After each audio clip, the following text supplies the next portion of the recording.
Natumai hujambo na karibu mtazamaji wa Msuya Online TV kwenye update mbali za kimichezo pamoja na burudani.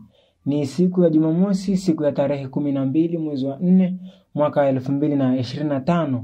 Tunakutana tena mwanamichezo kupeana update mbali za kimichezo pamoja na burudani. Na siku ya hii leo tumekuja na wachezaji ambao wanaongoza kwa assist nyingi kwenye ligi kuu ya NBC Premier League, ambako nambari 1 ni Faisal Salum kutoka katika klabu ya Azam.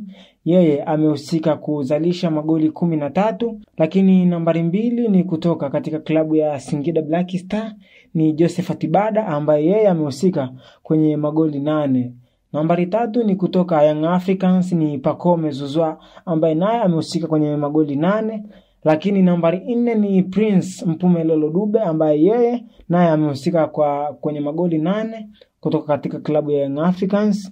Namba 5 ni Jean Chaza huo kutoka klabu ya Simba, amehusika katika magoli 7. Namba 6 ni Maxim Pianzengeli kutoka katika klabu ya Young Africans, yeye amehusika kwenye magoli 7. Lakini wa mwisho kwenye orodha yetu ya siku hii ya leo ni Stefan Aziziki kutoka Young Africans, amehusika kwenye magoli 7. Na hao ndio walikuwa vinara wa assist kwenye ligi kuu soka Tanzania bara, tukianza kwa upande wa Azam na kumaliza kwa upande wa Young Africans. Kwa wewe ambaye bado unaendelea kutufuatilia kwenye mitandao yetu ya kijamii YouTube, unaweza kaendelea kupata taarifa mbalimbali za kimichezo pamoja na burudani kwenye channel yetu ya Msuya Online TV. Kwa wewe ambaye bado hujasubscribe, ni wakati wako huu wa kwenda kusubscribe, kushare, kucomment na kulike video zetu. Lakini kwa wewe ambaye unanifuatilia kwenye mitandao yangu ya kijamii kule Instagram, natumia Msuya_450 kwa update mbali za kimichezo. Kufikia hapa tumefikia tamati, nikutakie utazamaji mwema wa vipindi vijavyo.